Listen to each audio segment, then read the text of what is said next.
There you go, guys. Another short recording of a short introduction. And today, what I'd like to talk to you about is Advanced Squad Leader Snakes and Ladders. What do I mean by snakes and ladders? Well, snakes is when you roll snake eyes, and ladders, if you use your imagination, boxcars look like ladders, I suppose.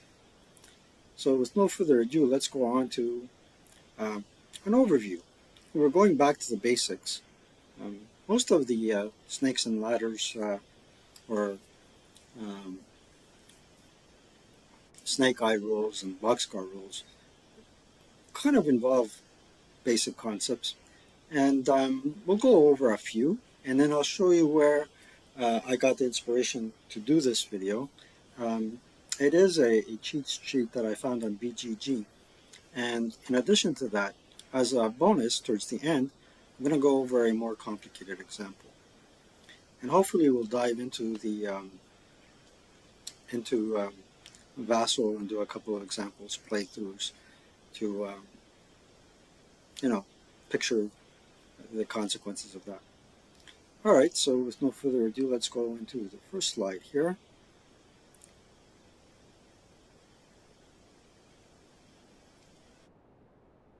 There you go. So you roll snakes on a CC roll. What happens?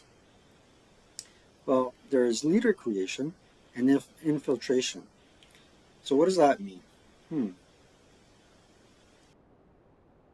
So let's say we have our board here, and these two folks will go into CC with one another. Pretend it's the advanced phase. This stack here advances into that hex here. And let's roll for infiltration. Okay, so I got my little status bar here, and we're going to roll for infiltration.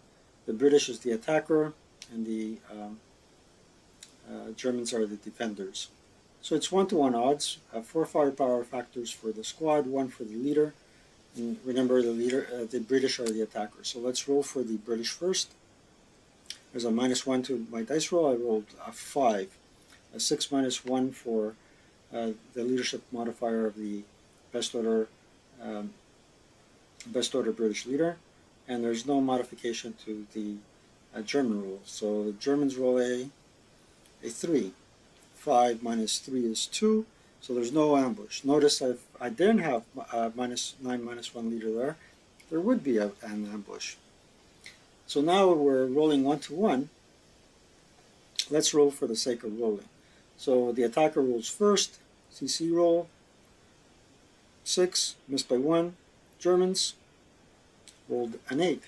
Let's say I rolled as a British player, I rolled snake eyes. That would eliminate instantaneously the German player. And then, in addition to that, I would be able to vacate that hex and go into any hex that is available to me to go into. In addition to that, there is a leader creation DR, which can be modified by a few factors. So the leader creation DR, table states that you roll snake eyes an original 2 on the first MMC self rally DR or any MMC CC DR, not applicable to Finns and Japanese. So as the British player, I would get a -1 to my dice roll, and my base morale was an 8, so I would get an additional -1 for that. So a total of -2, and it's a small DR. So I rolled a 5, -2 is a 3, so I would get an additional 8 leader from that attack. It gets a bit more complicated when it is the defender that rolls snake eyes. Okay, so let's do that again, see if we can pop up snake eyes. British first, 10, 7.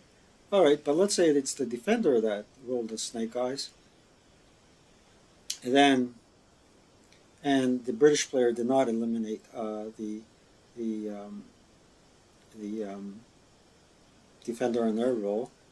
Then the British player would be eliminated, and the Germans would be able to get um, the leader creation, and then be able to evacuate the hex. Um, what I'm really not certain about is, and I've went through that example before.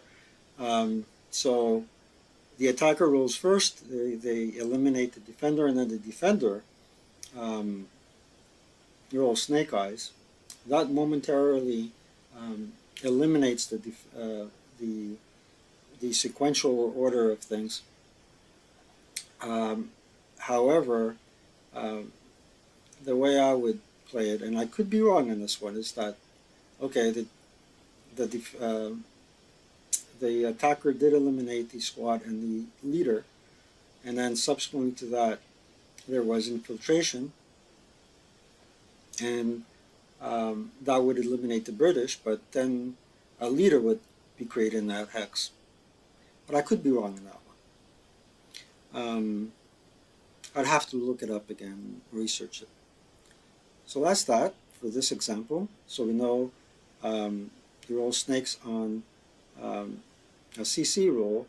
You have leader creation, A 18.2, and infiltration, which is alpha 11.22.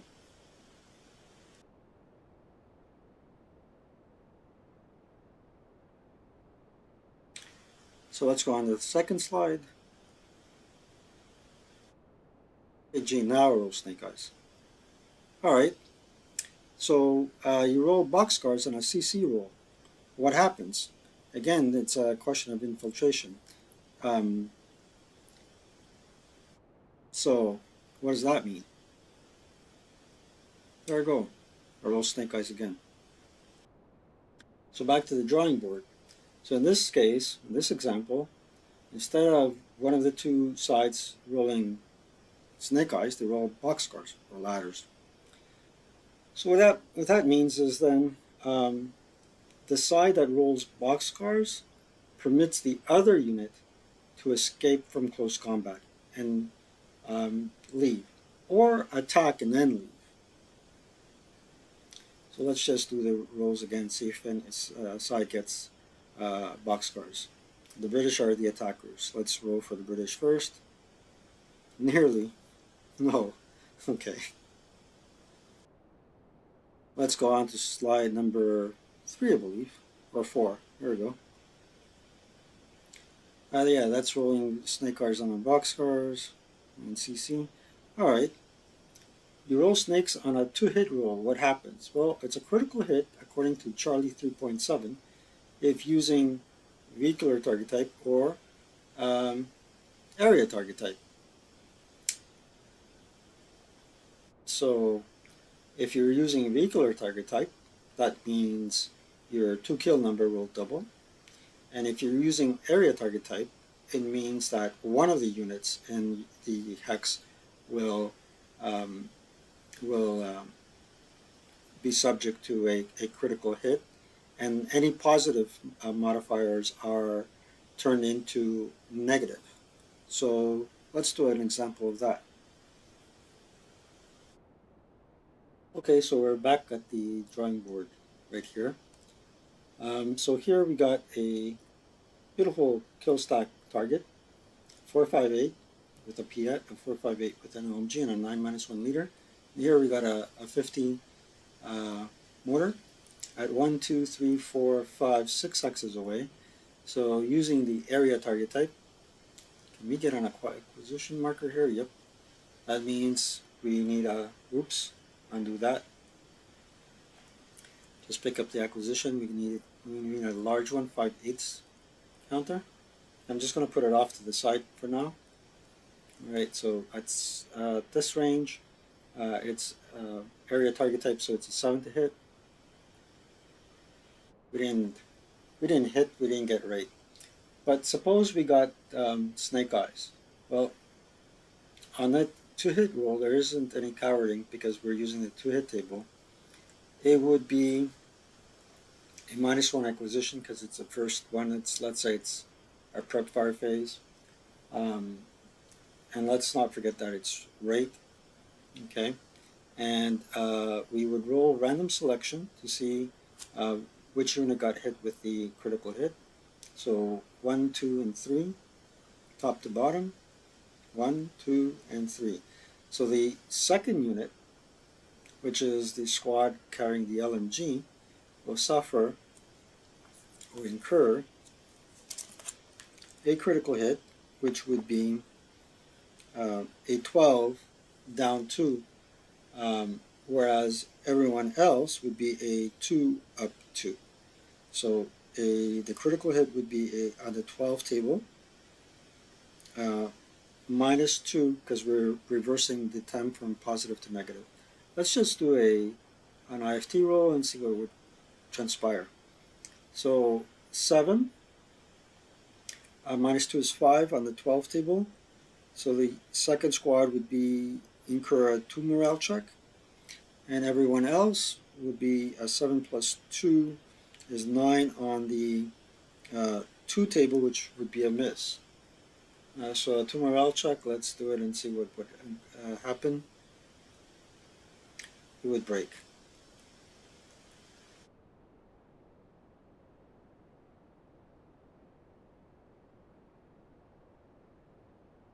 There you go. And let's do the AT gun against this fellow here. Um, so at this range, 1, 2, 3, 4, it's a 10 to hit. Is a large target.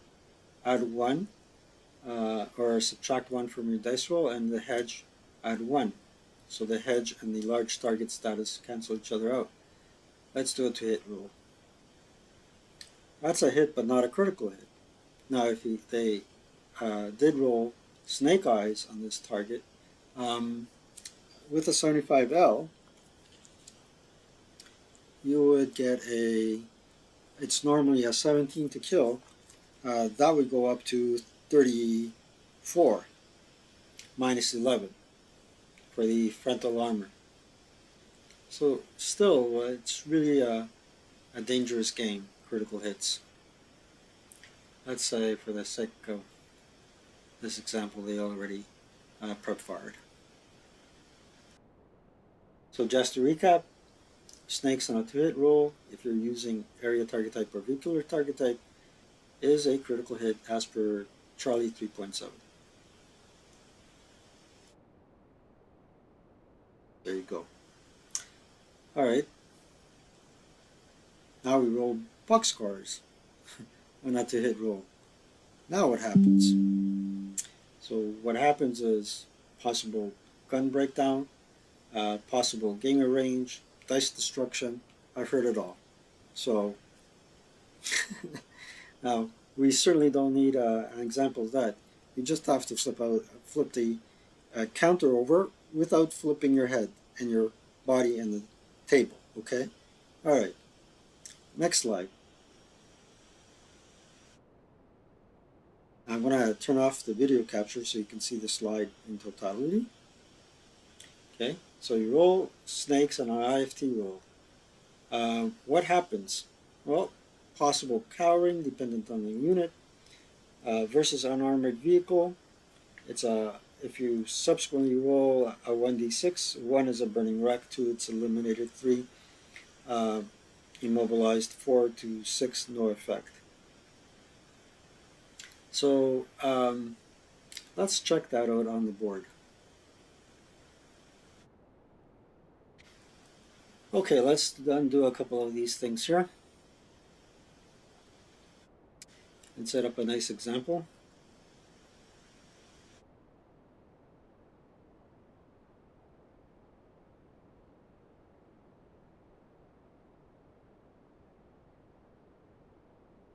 Let's take off this and put these guys on the side. Okay. So we're going to play Why Did the Chicken Cross the Road? There you go. So it's this fellow's movement phase, and he declares a dash. one to there, and he wants to fire at them. So with a dash, what occurs is, let's take off the tank off the board as well.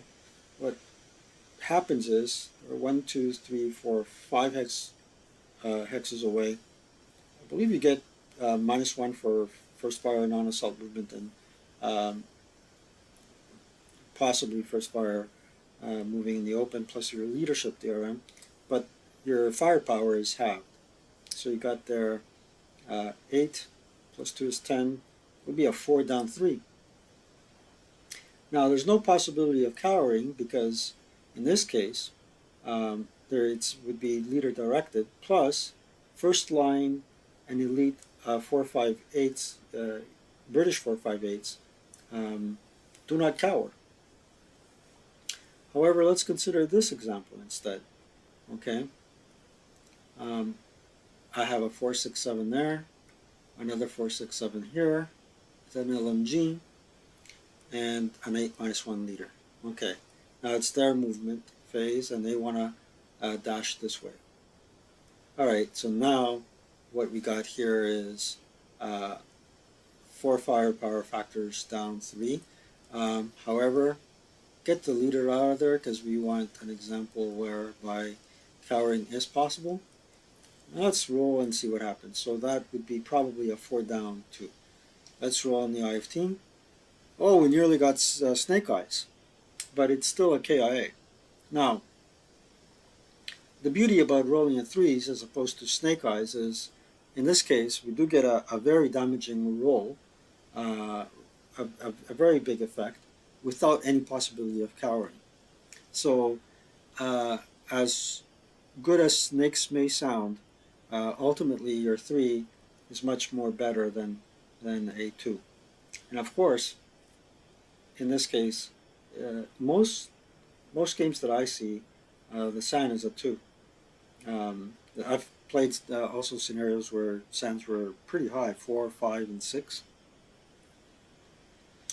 But yeah, so rolling snakes on the IFT is a mixed blessing, is the major takeaway from this exercise. All right, let's go back to our PowerPoint presentation.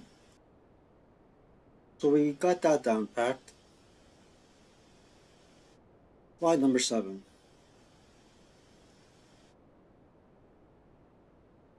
You roll boxcars on IFT, what happens? Well, possible cowering depending on the unit. Just like in the previous example, we have certain nationalities like the Finns and first line and elite British units that do not cower. But in this case, more often than not, when you're not dealing with these special type of nationalities that do not cower, they do cower because it's a double.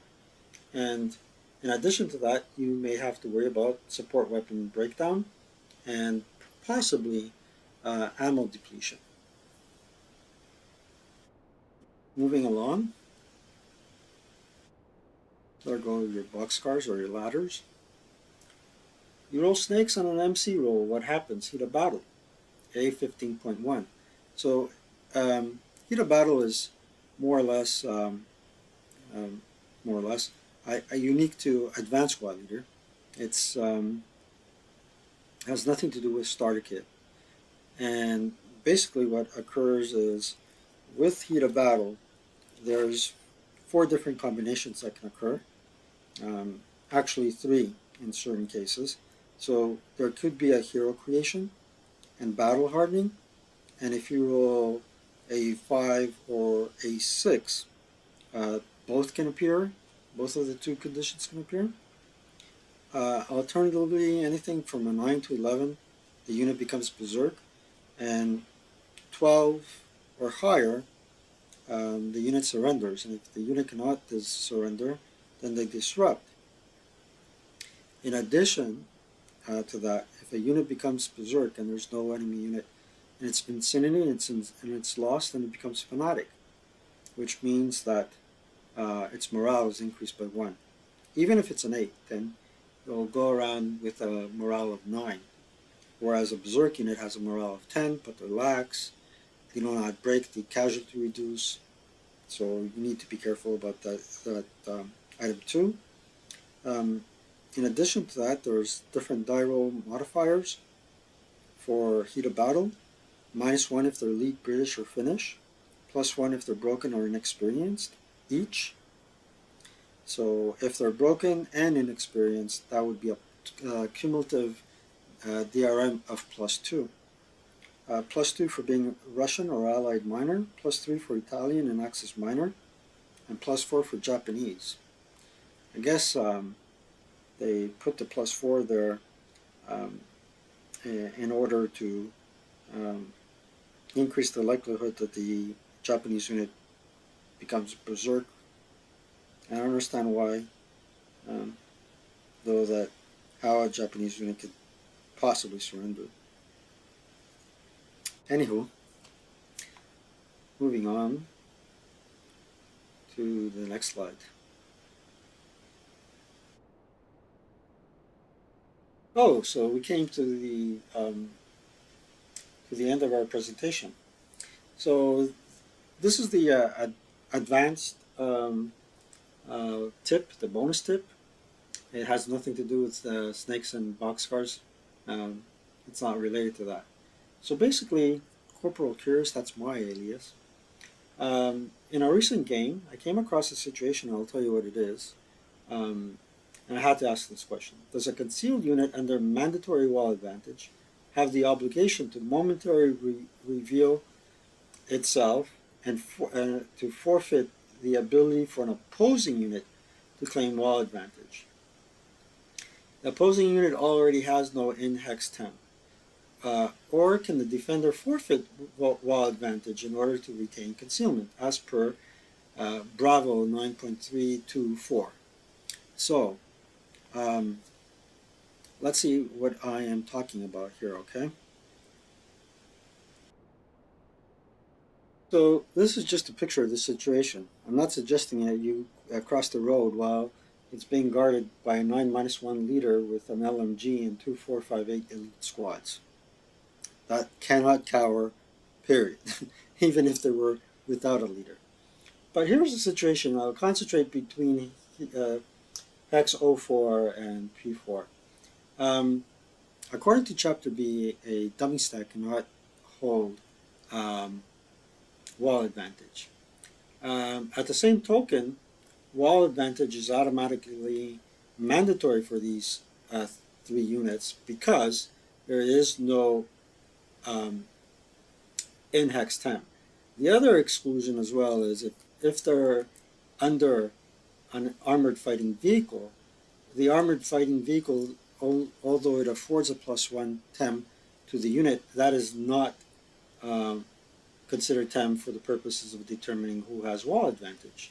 Now here's what happens. The unit assault moves to there. Now, at this token, this unit wants to claim wall advantage. Would you blame it? If this unit doesn't claim wall advantage, then this unit can fire at him at 12 flat, whatever the firepower might be. Let's see. There we got 8, so it's 16 flat, as opposed to 16 up 2. By default, this unit already has wall advantage, and now the question is, does that unit have to reveal itself to make this unit forfeit wall advantage? That was the question I was asking, and it appears, according to the rules, you can simply say, you want wall advantage? Take it. I'll keep my concealment. You have your wall advantage. Okay. Knowing this rule, you wouldn't do this thing. Well, let's say this guy's not here. Let's say this fellow is here, right? And this fellow is down there. Okay. Knowing this, you won't try to do this. And all these are assault moves. Okay. Come defensive fire phase. Now they reveal that they're real units.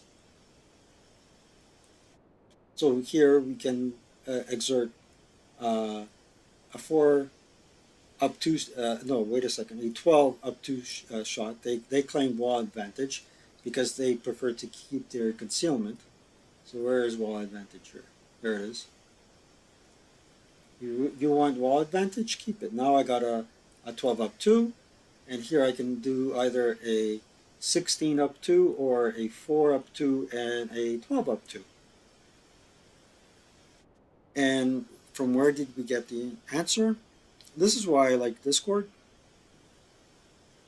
I can't encourage you enough to go on Discord and do some research and digging.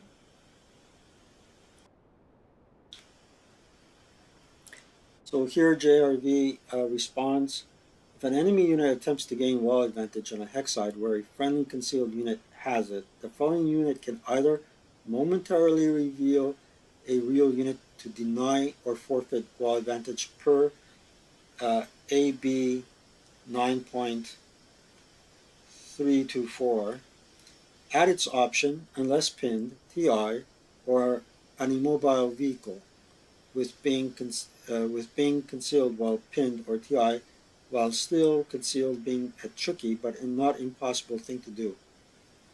I still have a hard time wrapping my head around it as to how a unit can be not TI but pinned and concealed.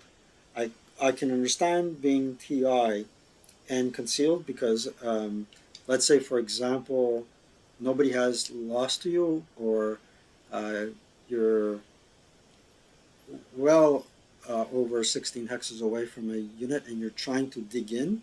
You After you dig in attempt, you do become TI, and conceivably, again, as if nobody has lost to you, you would be concealed and TI. That can happen. Pinning and being concealed, though, is a little bit hard for me to imagine.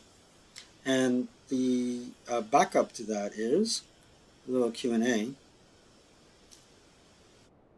So an enemy stack moves next to a friendly concealed but real stack. The friendly stack has wall advantage. So some fellow asked the same question as I did. But the enemy stack claims wall advantage as it enters, if necessary, momentarily revealing a real unit. Per Bravo 9.324 J8 errata, the friendly side must then momentarily reveal one non-dummy unit or forfeit wall advantage. In my example, can the friendly player decline to reveal a non-dummy unit from the friendly concealed but real stack, thus giving wall advantage to the moving enemy stack? Um, the answer is yes. Bravo 9.324, and in quotes, uh, the quotes the text that is in quotes um, actually signifies one option or the other. The first option being, and the opposing side must then momentarily reveal one non-dummy unit or forfeit wall advantage, reveal one non-dummy unit or forfeit wall advantage, i.e. a choice of what to do. There you go. Even if wall advantage is mandatory for the friendly stack, yes, since B 9.23 mandatory wall advantage has an X for B 9.324, or is the friendly player obligated to reveal a non-dummy unit if it is possible? No.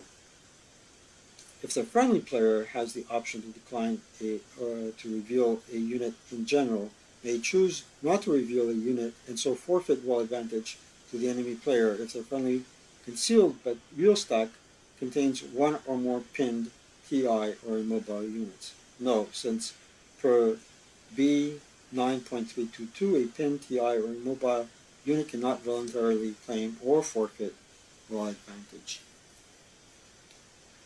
So that is really interesting to note because um, concealment is king on the battlefield when it comes to advanced squad leader compared to wall advantage.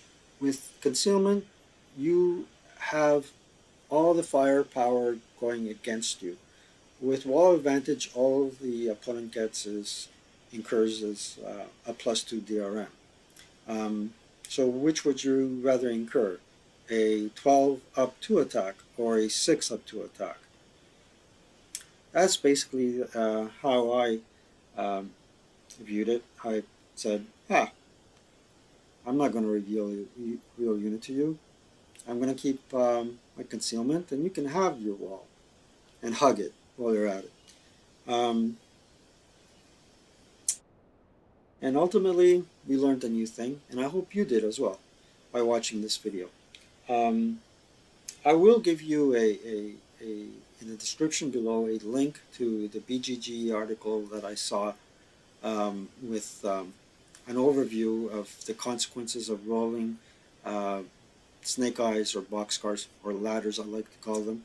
And do read it and print it out and keep it in your quick reference guide if you have one. I'm planning to print my own charts one day and put them in a quick reference binder so I can play the game a little bit more faster. And basically, this concludes my video.